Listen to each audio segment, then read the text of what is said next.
Praise the Lord, guys. I'm Shaw Greenhorn. And the soldiers led him out into the hall called Praetorium and assembled the whole band together. Now they clothed him in purple and planted a crown of thorns and put it on his head and began to salute him, "Hail, King of the Jews." So then they took a reed and smote it upon the head and began to spit upon him and bowed the knee, worshipping him. And when they were done mocking him, they removed the purple from him and put his own clothes on him and led him out to be crucified. Okay, so we're getting closer and closer to that moment that he's about to be crucified. And here we have one last humiliation ritual. He just got humiliated at the palace of the high priest, and they did the same thing. One would ask, why are these soldiers behaving like this? It seems as if, there's something, deeper in the background operating. He just left the palace of the high priest, where they spit upon him, they covered his eyes, buffeted him, saying, "Prophesy who did smite thee," smote him with the palm of their hands. They made it a spectacle, these being the religious leaders. So now, here, he just, came from the audience where the governor, he brought him up before the people, and he's there addressing them. It's customary that at the feast he released unto them one prisoner. They asked for Barabbas. He said, "What do I do with Jesus?" They said, "Crucify him." There's no reason for these soldiers to be mocking him, right? There's no for them to be jeering and taunting him. We know that the chief priests, they hated him. They were seeking for such a long time to put him to death. Judas finally came to them right after, he was, anointed with the alabaster box of ointment of spikenard, very precious. We know that, because he had often put them to shame. With, all the things that he said, when he said, when they asked him, is it lawful to pay tribute to Caesar or not? He said, "Show me a penny. Whose image and superscription is this?" They said, "Caesar. Render unto Caesar the things that are Caesar. Render unto God the things that be God." Even the Sadducees, when they came with that riddle, the 7 brothers that had that one wife, whose wife shall she be in the resurrection? Then you do err, not knowing the scriptures, neither the power of God. For when they do rise, they are neither given. You're not married nor given in marriage. Asking them the parable of how say the scribes that Christ is the son of David, when David himself said by the Holy Ghost, "The Lord said unto my Lord, sit thou at my right hand till I make thy enemies thy footstool." If David called him, Lord, how can he be his son? When he would point out all the things that they had so many reasons to hate Jesus. When they finally got him in their custody, they showed how much they were holding in all this bitterness. And they let it out in such a petty way. But these soldiers, here they are, mocking him, putting the royal, purple is associated with royalty. And they're doing this in a mocking way. So now I would like to point out 2 things here. So here we have this royal, kingly robe. But, it was said that they cast lots for his, coat of many colors, that was woven from the, throughout the whole thing, seamless. This thing, it is said that something like this was very expensive and costly. So they, somehow removed that from him and they put on this purple robe when he already had that, garment that was also worth something. What I'm getting at is that these soldiers, they have no reason to be behaving like this. He's not done anything to them. He's had no run-in with them. I'm pretty sure that from their perspective, all they've seen is that they've heard about him. They've heard, the great, miracle performer, casting out of devils, healing of all manner of sickness and diseases, bringing people back from the dead. He's done all these great things. And the people have nothing but good things to say about him. I'm pretty sure that, these soldiers, they at least know somebody that he helped. If, it wasn't one of their family members directly. Or, they've heard the stories, right? He's never had any bad blood with them. He's never called them out for any, wrongdoing they ever had. The only thing I can see that he ever said unto them was, when the people were asking, "What do we do, that we may continue to walk right before God?"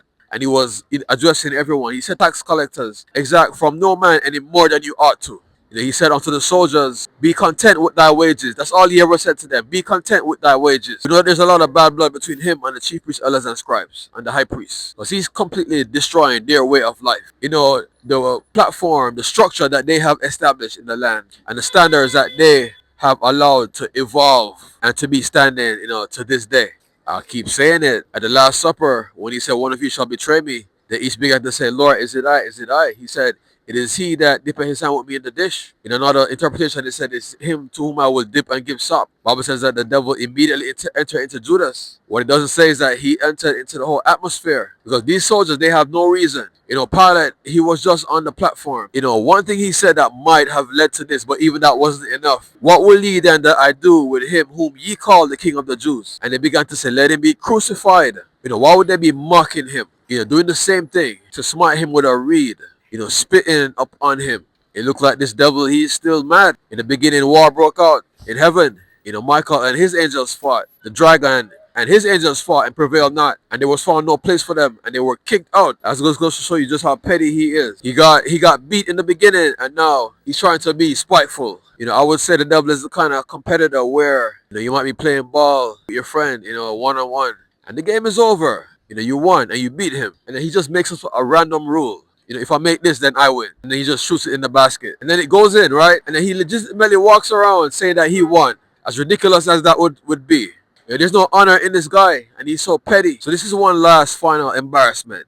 We just saw him get scourged, which is to be whipped. After, the people decided that they wanted Barabbas. It said that he delivered him, after scourging him, delivered him to be crucified. So now, here's a private setting. They're not in front of the multitude.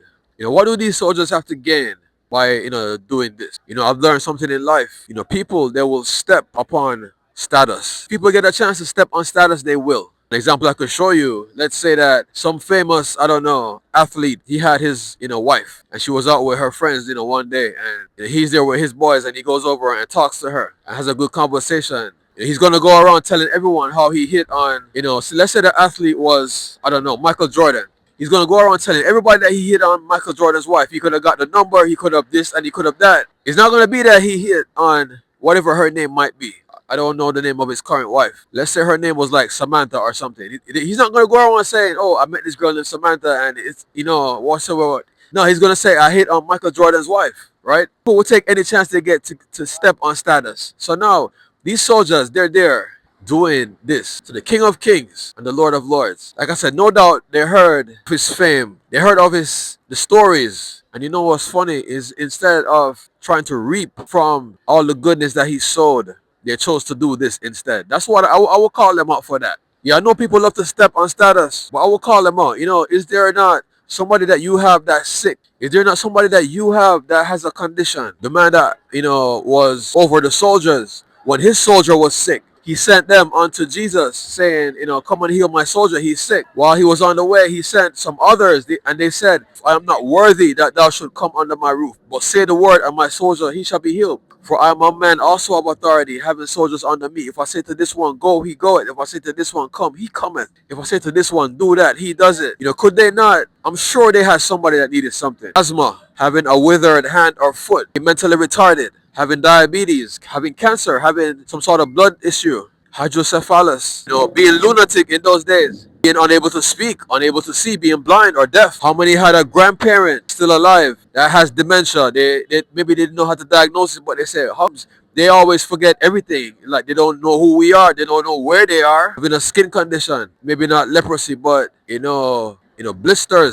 blistering of the skin. I guarantee you, if these soldiers were to search among themselves, they would find somebody that's close to them that had something. But that just goes to show you how sometimes we laugh our way to hell. People literally laugh their way to hell. Not taking heed, paying attention to the signs, not being wise, not, using things to their advantage and benefit. Because I guarantee you, these soldiers, they had something. They had somebody that had something. Could have even been a neighbor, their next door neighbor, How about their wives, sister or brother? Their wife's parents. Maybe it was the finances. They were in a lot of debt and they needed to get out. I guarantee you, if they were to look, there's something. There's always something. But here we have these soldiers, trampling upon such a golden goose. Let's call this a golden goose in a moment, where all they had to do was ask. But there's a air in the moment right now. There's a certain air of, mockery, sarcasm, dryness, taunting. Really showing off yourself for no reason. Human beings, we have a certain thing where, a lot of us, we come from being unnoticed. We grew up, whether it was in school or amongst our peers, somehow we were unnoticed. We weren't there with the popular crowd. We weren't the ones that were the alphas. We might have even been bullied or picked on. So you see, as soon as we get a moment to pick on somebody else and us being accepted for picking on somebody else, we jump right to it so quickly. I say, and I will always continue to say, it's so good to operate on principle, to have your reasons for why you do things, your reasons for why you believe things, your reasons for why you operate a certain way, your reasons for why you do the things you do, your habits, the choices you make, places you go to, the people you keep around you. It's so good to have your reasons. And what's even more important is to realize when you're following somebody else's reason and being able to evaluate that within yourself. Even if you will still continue to do it, at least, be able to be aware that, hey, I know I'm doing this because of this person. Do I really believe it or not? Maybe not so much, but I can realize that it's them, and I'm actually following this person. There's so much empowerment in that. Mastery. Self-help is so important. Unlocking your mind, understanding why you do the things you do, understanding what makes up your habits and choices. Understanding how to take control, how to build the life that you want. Riches are not guaranteed, but you can build the life that you want. You can build the person who you want to be. All right, so how did we end up in this moment? We just saw where, we were at the Last Supper. One of you shall betray me. They had the communion. This is my, body which is broken for you, the bread. This is the wine of the new, covenant. They went out to the Mount of Olives. One of you shall betray me. All of you shall be offended this night because of me, because it is written, I will smite the shepherd and the sheep shall be scattered. He went to pray, Father, let this cup pass from me. Came back, found them sleeping. Simon Peter, couldst thou not watch 1 hour? Watch and pray that you enter not into temptation. Judas showing up with a band of men, giving them the signal, it is who I will kiss. Then Peter, them taking him, and then Peter cutting off the servant of the high priest's ear. They took him to the high priest's palace. They had the council with the chief priests, elders, scribes, and the high priest. They brought so many false accusations, but none of it agreed to. They accused them of, that he said that I will destroy this temple made with hands, and 3 days raise up another made without hands. High priest asking him, art thou the son of, blessed? Art thou the Christ? He said, I am. They all condemned him of death. Then they began to spit upon him, smite him with their palms, cover his eyes, and say, who did prophesy? Who did smite thee? So then we saw in the morning where, and then after that, Simon Peter denied him 3 times. The cock crew. In the morning, they let him out to the governor. So now the governor, has a audience with the people. And the same thing, he asked him, art thou the king of the Jews? He asked him, thou hast said. Then, accusations come again, but he's answering nothing. The governor marveled. Then we see Barabbas be introduced. Pilate asked, who do you want that I release unto you? They say, the chief priest actually persuaded the people to ask for Barabbas. What then shall I do with him that is called king of the Jews? They said, let him be crucified.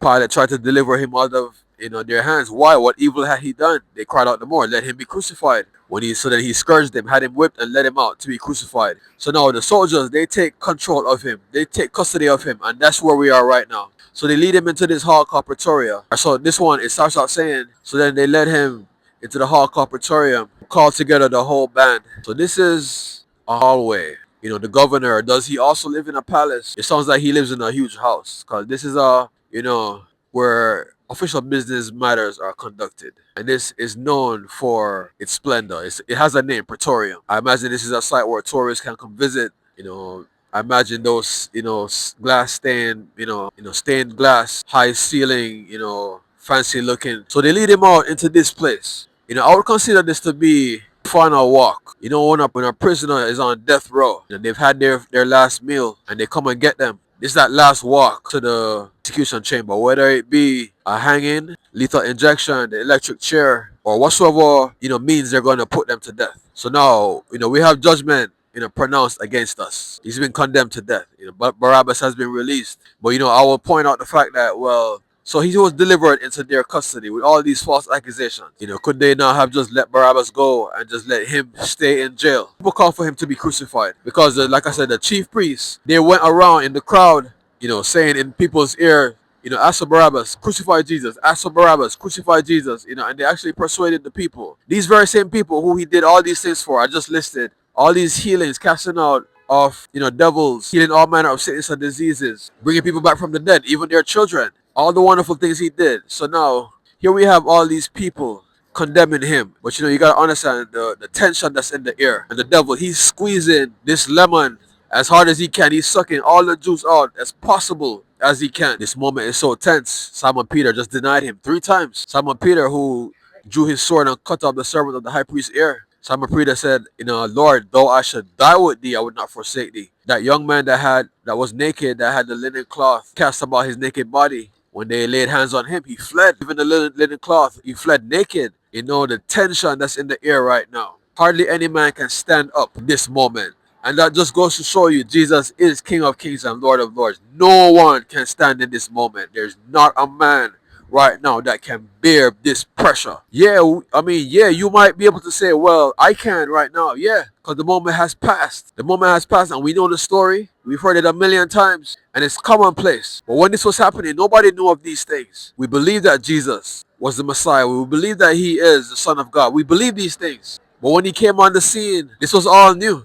What if he was wrong? I mean, there was so much, operated right now in this moment. No man was able to stand in this moment. No man was able to stand and face this pressure. No man was able to face the ridicule, violence, the weight. This moment is so weighty. Imagine having to get up in school and give a speech. How would you feel in that moment? And this is 10,000 times worse than that. If you're a guy, imagine, going over and talk to a girl that you like, maybe, and you're not so popular, and she's more popular, and the whole school is watching. How would you feel in that moment? The way that's on this moment is unbelievable. But Jesus, he stood there and he didn't say a word. Now that's strength, that's balls, that's courage. Because what he did not do is get up and beg for his life. He did not attempt to negotiate with them. He did not attempt to barter. He did not say, well, I know you guys don't like me because I'm always preaching these things. I will stop preaching. I'm going to stop. I know you guys don't like me because I'm healing and casting out these devils. Okay, I will stop casting out devils. I will stop healing people. Just please let me go. I want to live. As a matter of fact, his silence, it even made them get more frenzy. Imagine them smiting you on the head with this reed. And you're tempted to say, all right, just don't, all right, you could hit me, but just not so hard. And he's a human being, right? He's got feelings too. I know he is God. But imagine all these people jeering you and taunting. What does that do to a person? Understanding that the Bible says that he committed himself into the hands of him that judgeth faithfully. Which means that he sat there and his response was, well, if it's happening, that means God must have allowed it. Imagine the terrible things that they're doing to him. Physically, the abuse, the blows that they're dealing to him right now. And all he can say, well, if they did it, then God must have allowed it. Imagine that kind of faith. He didn't cry. He didn't whimper. He's been given the name above every name. Because no man could stand in this moment. You want to know why? You want to know why he is who he is and you are not? This moment would have absolutely crushed you and me. At some point we would have chickened out. At some point we would have tapped out and given up. I say, okay, all right. I said, yesterday that he didn't start making deals. He didn't say, well, I'm going to give up the disciples. Okay, Simon Peter, he's the rock upon which I will build the church. Go and get him. I'll turn him in. James and John are boy energies, the sons of thunder. Go and get them. They're asking that they want to sit on the right and the left in the throne of the glory. So they assembled the whole band of soldiers. It's just one man. Do we need all these guys watching just one guy? They're watching him. All right, so he is popular with the people, right? And everywhere he goes, the multitude that throngs him. So we just saw them reject him. But, we gotta stay on the safe side of caution. Because what if his real followers, which are so many, what if they are, attempting to mount a rescue mission right now? Who knows what's going on, what's being plotted right now? Yeah, we just saw them reject him, but is that the final story? What if they come and try to get him? That's one reason why we have so many soldiers. Jesus, he did some, miraculous and marvelous things. He walked on the water, did he not? Even though it's only the disciples that saw it. People know that he walked on water. He was transfigured. Well, only Peter, James, and John saw that.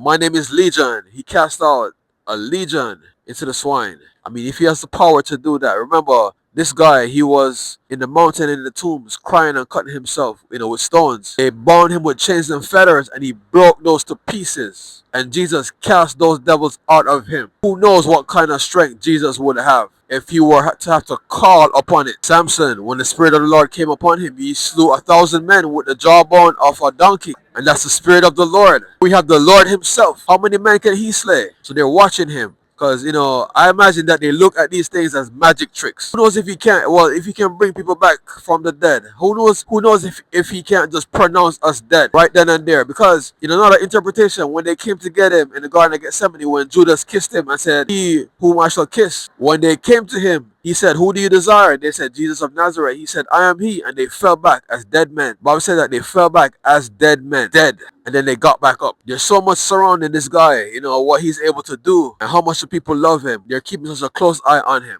And the fame, really, anywhere he go, people, they always wanted to see him. So, yeah, these guys, they want, also a front seat view. So they clothed him in purple. added a crown of thorns and put it upon his head. So then this purple, that's what kings wear. When Jesus was this is describing John the Baptist, he said, "What went you out to see? A reed shaking in the wind? What went you out to see? A man clothed in soft raiment? Behold, those that wear soft raiment be in king's palaces. What went you out to see? A prophet, more than a prophet. For of those born of women, there had not risen a greater than John the Baptist." So here they are putting him in this king's, garment. But they're doing it ironically. They're doing it sarcastically, and they're doing it to mock him. There's a lot of haters in life. You want to know what people really think of you? Rise to power and then fall. Rise to power and then fall. And see who comes to your defense. See how many people come to your defense and see how many people come to attack you to get their shots in. Because how dare you be risen up and be elevated to fame and power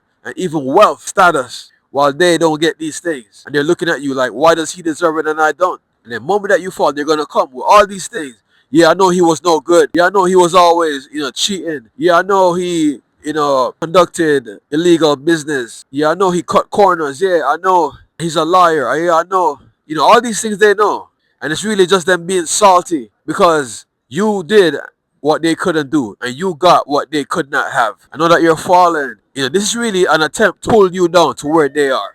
Like I said, this elevation, you were elevated above them. And that wasn't good. It didn't feel so good. You got all this attention. The whole world is talking about you, but, and they're getting nothing. Struggling for scraps. So Jesus being elevated to the way that he was. Because just to the nature of the things he did, the healings, the deliverance, feeding the multitude, the fishes and the loaves. So they're mocking him right now. What they're actually doing, you see the level to which he was elevated. They're attempting to clothe him to represent that, level so that they can mock him, that that he fell from grace, that he fell from power, he fell from importance. And they're getting their kicks off this. Like I said, when people, they grow up either insignificant or even bullied, and now they get a chance to bully someone. So now it's not them that's being taken advantage of. And, that feels good. So they put upon him this pull. They clothed him in purple and planted a crown of thorns and put it upon his head. So now here's his crown. Here's his in royal robe, and here is his crown. We understand that this crown of thorns, it was meant,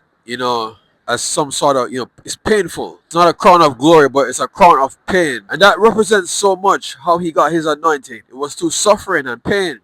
Bible says that I want to know him through the fellowship of his suffering and the power of his resurrection. He was anointed through suffering. So this crown of thorns is so appropriate. Because when every knee shall bow and every tongue shall confess, he earned that through suffering. Already being born the Son of God, he earned that through suffering because he's actually taking our suffering that we brought on ourselves in the Garden of Eden when Adam and Eve sinned. And can you imagine this crown of thorns? It would look like a wreath. That's what Caesar wore, right? His crown was like, so it's like comparing him to Caesar, but having a catch. Comparing him to Caesar, but here's something, it's thorns. So it looks the same, but it's not the same. So then they began to salute him, Hail King of the Jews. So this is all mockery. This is all done to taunt and jeer and rub it in his face. People don't like to see other people in power. People don't like to see other people important. Doesn't matter. It doesn't matter even if you're doing good. Because he did nothing for himself. Everything he did was for the people. Every word spoken was giving you the truth.